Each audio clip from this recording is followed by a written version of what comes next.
j'ai pas mis mon collier que j'adore. Attendez. Oh, ça va se casser la gueule. Je vais mettre mon collier.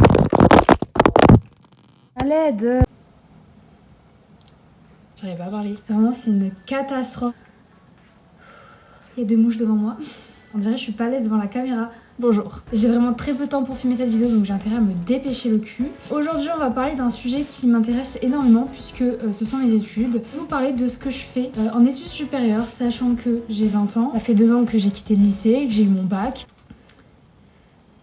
Je pense que ça peut être intéressant pour les personnes qui se posent des questions sur les études supérieures, ceux qui veulent aller en cinéma tout simplement. Je pense qu'il y a pas mal de ce qui est... C'est vrai que la plupart du temps, quand je dis aux gens que je suis en école de cinéma, il y en a beaucoup qui se posent des questions et je vais y répondre en vidéo aujourd'hui. Je me suis organisée sur mon ordi parce qu'il y a beaucoup de points à aborder dans cette vidéo. Donc du coup, ça va être organisé en 8 parties et je vais essayer d'être claire et précise. Alors, mon école de cinéma, déjà, elle se situe sur la Côte d'Azur, au campus de Nice et de Cannes, sachant qu'elle se transfère petit à petit sur Cannes. Ce qui fait qu'en première année, j'ai été à Nice la majorité du temps et un jour à Cannes. Ok, c'était un peu mal cadré tout à l'heure, mais bon. Alors, première partie, qu'est-ce qu'on apprend à l'ESRA? Il y a 10 matières dans l'année, en première année en tout cas, donc là je vais vraiment vous parler de ma première année, de mon expérience. Quels sont les cours? Est-ce qu'il y a plus de pratique? Est-ce qu'il y a plus de théorique? Ah donc attendez, je me souviens plus de mes cours. Je me souviens plus. Pour cette première année, j'avais la technique son, le scénario, la production, l'histoire du cinéma, la mise en scène. Mise en scène comparée, ce sont 2 matières mais qui se rassemblent, donc c'est la même chose. Enfin, c'est 2 matières... c'est 2 matières à part, mais elles se lient, donc c'est la même chose on va dire. La technique vidéo, la culture générale, l'image et caméra, assistant à réalisation et anglais. Voilà. Moi j'avais histoire du cinéma que j'ai énormément aimé. On part des années 20 jusqu'à aujourd'hui. On expérimente tout ce qui s'est passé, que ce soit dans la culture cinématographique. On va parler de géopolitique, différents pays, enfin qu'est-ce qui s'est passé dans tel pays avec le cinéma. C'est super intéressant. Après j'ai beaucoup aimé l'assistanat réalisation. C'est une matière incroyable. On va apprendre tous les métiers du cinéma. Tout ce qui est matière technique, donc technique son, technique vidéo et image et caméra, c'est des matières... qui ne sont pas pour moi. C'est vraiment basé sur les maths. Tout au long de l'année, j'avais de mauvaises notes. Mais j'ai réussi à avoir mon année, donc voilà. Mais l'année prochaine sera encore plus dure, il faudra que je m'accroche parce que c'est pas facile. C'est vraiment pas facile. En général, vraiment, les matières sont très cool. Ce sont des cours uniquement théoriques, on est en classe, on écoute le prof, on prend des notes comme un cours normal, comme si c'était au lycée.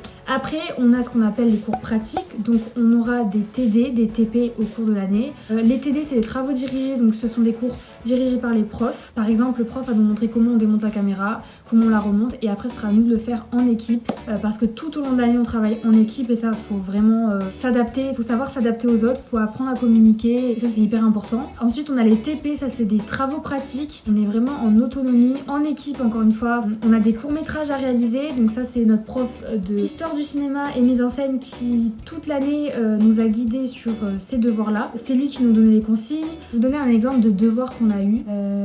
Alors par exemple, les consignes pour le TP numéro 3 nous donnaient des contraintes, évidemment, parce que s'ils nous disaient juste faites un court-métrage, bah, on était libre de faire ce qu'on voulait. Donc sur ce TP, il fallait faire au moins une série de chant contre chant qui respecte la loi des 180 degrés. Le court-métrage ne devait pas dépasser une durée de 2 minutes. Il y avait un genre imposé, donc il y avait fantastique, comédie burlesque, musical, policier, et tout au long de l'année c'était ça, il y avait différentes contraintes à chaque TP. Ensuite voilà, j'ai terminé pour les cours. Donc voilà. Deuxième partie, les débouchés. Donc vers quoi ça va m'emmener, pourquoi je veux faire ça. Faut savoir que cette école, elle est privée, reconnue par l'État. Donc c'est-à-dire qu'en sortant de cette école, c'est un diplôme de 3 ans. Ce qui fait que ça me professionnalise pour plus tard. La plupart des gens qui sortent de cette école ne sont pas réalisateurs, ne sont pas chefs opérateurs, tout ce que vous voulez. Mais ça c'est normal. Puis si vous voulez une licence de 3 ans, et après on peut continuer sur un master. Ce qui est sûr c'est que ça vous professionnalise. Ok. Bon, s'il y a une différence de lumière ou de cadrage, c'est normal, c'est parce que j'ai dû arrêter de tourner il y a 2 heures et je reprends maintenant. Par rapport aux débouchés, moi j'avais parlé avec différentes personnes, soit qui ont été à l'ESRA, soit qui sont déjà dans le milieu. Beaucoup m'avaient dit que le métier de scénariste ou même de réalisatrice se faisait sur Paris. Donc c'est vrai qu'au niveau des débouchés, il faudrait plus se tourner vers Paris. Après moi, je l'ai pas encore décidé, je sais pas ce que je vais faire après exactement. Et si t'as de la chance, si t'es très talentueux, si on t'a repéré dès la 3e année ou même avant, bah là tu peux avoir un métier en sortant de l'école. Mais c'est rare, c'est même très rare, les profs nous ont prévenus, tu peux pas sortir comme ça. En claquant des doigts, hop, Non, ça marche pas comme ça, malheureusement. Ensuite, donc la partie stage et la 4e année optionnelle à New York. Concernant les stages, première année, c'est pas obligé du tout d'en faire. Faut savoir que cette année, on était 2 classes, groupe A, groupe B. Chaque classe contenait 33 élèves, il me semble, donc on était en tout 66. Donc on n'est pas très nombreux. Tout ça pour vous dire que j'ai été une des seules cette année, je crois, à faire un stage. Parce que tous les autres, ils ont pas voulu en faire, sauf si je me trompe encore une fois, je connais pas tout le monde. Alors, mon stage a duré 3 jours. Je l'ai fait à Monaco sur un événement de natation qui se fait chaque année, le Mare Nostrum, et j'ai été cadreuse lors des interviews des nageurs et c'était hyper enrichissant, j'ai adoré le faire. Le repas était offert, j'avais le droit à un resto, enfin il y avait une sorte de cantine pour tous les bénévoles parce que c'était du bénévolat. J'espère vraiment revenir vers eux parce que c'était vraiment trop cool. Pour les stages, voilà, première année c'est optionnel, deuxième année c'est obligatoire, troisième année c'est obligatoire évidemment. Donc l'année prochaine, je sais pas comment ça va se dérouler, je pense que je vous tiendrai au courant de mon année. À partir de septembre, il y aura plus de vidéos tournées vers mes études, je pense que ça peut intéresser plus d'un, enfin, j'espère. Est-ce qu'on voit mes poils sur mes jambes? Wow. Alors, pourquoi 4e année optionnelle à New York? Évidemment, c'est pas obligatoire, c'est cher, c'est loin, pas forcément le temps ou l'envie. Là, les 3e années, ils sont même pas 10. Ou alors je dis des conneries, enfin je sais pas. Je n'ai aucune idée des prix, ni des conditions là-bas, ni des cours. Alors c'est soit un semestre, soit une année entière. Parce que là j'ai mis 4e année, mais je suis pas sûre que ce soit une année entière. On apprend les métiers du cinéma, où vraiment là on est sur de la pratique. C'est même plus de l'apprentissage ou des cours théoriques là. De ce que j'ai entendu, New York ça a l'air vraiment chouette. Honnêtement je pense pas la faire cette 4e année. Actuellement, c'est pas mon objectif, c'est pas mon envie. En vérité, si j'avais l'argent, oui j'hésiterais pas. Après, j'ai pas l'argent quoi. Ça doit vraiment nous apporter quelque chose, et voilà, c'est comme ça, les devoirs au cours de l'année. Alors ça, j'ai répondu sur la question des matières, j'ai pas fait exprès. Les devoirs au cours de l'année, c'est des courts-métrages. Les devoirs aussi, c'est regarder des films.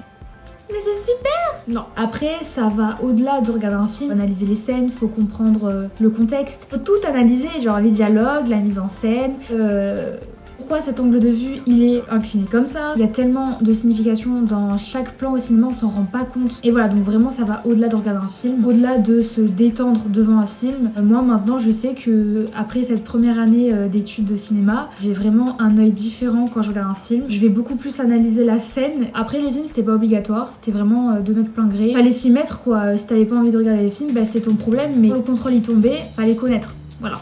Ensuite, concernant les examens de fin d'année, comment ça se passe? Parce que du coup, vous devez vous dire, mais ça veut dire que tu dois regarder 10 000 films et à la fin de l'année, genre t'as des questions sur ça? Non, c'est pas vraiment ça. Nos examens sont déroulés début mai. Ça se passe sur les 10 matières, uniquement sur les cours théoriques. Tous les cours pratiques de l'année qu'on a fait, on a eu des notes, donc c'est un contrôle continu. Les vrais examens, c'est ce qu'ils ont appelé ça comme ça. Donc ça comptait, il me semble, 30 ou 40% de la note finale, enfin pour passer en deuxième année il me semble, c'était sur 2 jours. Donc je vous laisse faire le calcul, 5 matières un jour, 5 matières un jour. J'ai trouvé ça assez fatigant mentalement, fallait enchaîner les matières, fallait tout retenir, fallait pas confondre. Voilà, moi j'ai trouvé ça un peu débile de faire ça sur 2 jours, mais il y a forcément des raisons. Et il y a un autre type d'examen qui s'appelle le film de fin d'année. Ça c'est pour chaque année. Première année on a un film de fin d'année à réaliser, deuxième année un film de fin d'année à réaliser, troisième année un film de fin d'année à réaliser. Première année ça dure 5 minutes, deuxième année 10 minutes, troisième année 15 minutes. Forcément la difficulté augmente mais ça devient plus intéressant. J'ai adoré faire ça, on était une équipe de 10 ou 11 il me semble. Moi j'étais script sur ce film de fin d'année. Alors on l'appelle film mais c'est un court métrage parce que 5 minutes voilà c'est pas un film. Ça nous a apporté que du plus. On a eu 11, les profs nous ont convoqués dans un cinéma, on a regardé la projection sur le grand écran et c'était trop bien. Moi j'adorais tous les films, forcément on n'était pas les meilleurs, on n'était pas les pires mais c'est comme ça, on s'améliorera et puis j'ai retenu que du bon et voilà. Voilà, donc ça c'est les examens de fin d'année. Ensuite, une question un petit peu tabou puisqu'on est en France et que l'argent c'est tabou. Pourquoi une école privée? Pourquoi c'est aussi cher? Pourquoi les gars, je ne suis pas riche. C'est pas parce que j'ai payé une école à ce prix-là que je suis riche. J'ai fait un prêt étudiant. Il y en a beaucoup dans cette école qui font des prêts étudiants. Les gens de l'extérieur peuvent croire qu'on est tous blindés ou qu'on a les sous nécessaires pour payer cette école. Mais c'est totalement faux. La plupart des gens de ma classe font des prêts étudiants. Donc voilà, je voulais vraiment aplatir ces choses-là parce que, enfin, Je sais pas parler. Faut savoir que l'année dernière, j'étais à la fac, j'ai fait une année de fac qui m'a pas du tout plu. J'étais en LLCE, anglais. Bon, c'était une expérience comme une autre, hein. Ce qui fait que j'ai dû me réorienter et jusqu'à septembre dernier, je n'avais pas d'école. Donc j'ai passé le concours de l'ESRA vraiment 2 semaines avant la rentrée et j'ai été prise, voilà, par miracle, je sais pas. Mais voilà, je savais même pas que j'allais rentrer dans cette école, que j'avais les capacités pour. Parce que du coup, j'ai oublié de préciser, oui, il faut rentrer sur concours. Et pourquoi j'ai choisi cette école? Parce que c'était pour moi celle qui me correspondait le plus. Je suis bien renseignée avant, j'ai dû passer des heures dessus pour être sûre que cette fois-ci je faisais pas une erreur comme à la fac. Et mon père m'a dit que ça valait le coup en fait, et ça vaut le coup. Réellement, ça vaut le coup. Et du coup, dernier point, mon avenir dans cette école. Enfin, hein? Bah, première et deuxième année, c'est des troncs communs. Et en troisième année, on s'oriente sur une des 5 branches. Il me semble qu'il y a la télé, enfin la réalisation télé, réalisation cinéma, production, montage vidéo, effet SFX. Il me semble que c'est ça. Si vous voulez aller vérifier sur le site de l'ESRA, mais normalement c'est ça. Ça dépend de vos notes évidemment. Je sais qu'il y en a très peu qui rentrent dans la branche réalisation parce que c'est quelque chose de compliqué. Quand on veut être dans la réalisation, faut être fort dans à peu près toutes les matières. Faut maîtriser un peu tout quoi. Que moi je me donnais à fond pour rentrer dans cette section parce que c'est ce que je veux faire. Je vais rajouter un dernier point pour cette vidéo parce que je trouve que c'est intéressant de vous parler de mes matières l'année prochaine. On a déjà tout le planning de l'année prochaine, ça c'est un truc de ouf. Alors attendez. Alors, découpage technique, esthétique et analyse de mise en scène. Ah, ça a l'air incroyable. Technique numérique, anglais, direction artistique, métier de la... Oula, les métiers de la télévision, les télés de la télévision, genre ça a l'air trop bien. Direction de production, mise en scène sonore. Je suis pas trop dans le son, mais bon. Scénario, initiation aux effets spéciaux, image et caméra, comme l'année dernière, esthétique de l'image, histoire du cinéma, et voilà. Ils nous ont rajouté 2 ou 3 matières en plus. Initiation aux effets spéciaux, c'est que sur un semestre. J'ai hâte de vous montrer tout ça sur YouTube. Je compte vous filmer une journée à l'école. Enfin, j'aimerais trop vous montrer une journée typique que je fais là-bas. Et évidemment, si vous voulez plus de vidéos de ce genre, n'hésitez pas à me le dire. Je suis sûre que j'ai oublié plein de points, j'en suis persuadée. Donc je suis désolée d'avance et si vous avez des questions, bah dites-le moi en commentaire. Je vous répondrai sans souci. Puis voilà, je pense que cette vidéo se termine là. J'espère sincèrement qu'elle vous a plu. J'espère que ça vous aura aidé. Même éclairé sur certains trucs. Ah, j'arrive pas à parler. Même éclairé sur certains... Frère, j'arrive pas à le dire. Ou même éclairé sur certains trucs. Je vous dis à la semaine prochaine. Pourquoi je dis la semaine prochaine? On dirait, mais frère, on dirait que je suis une influenceuse depuis 5 ans. Je sais pas quand je vous retrouve, mais très prochainement j'espère. Et je vous fais des bisous. Bisous. Imaginez, ça filme pas depuis tout à l'heure.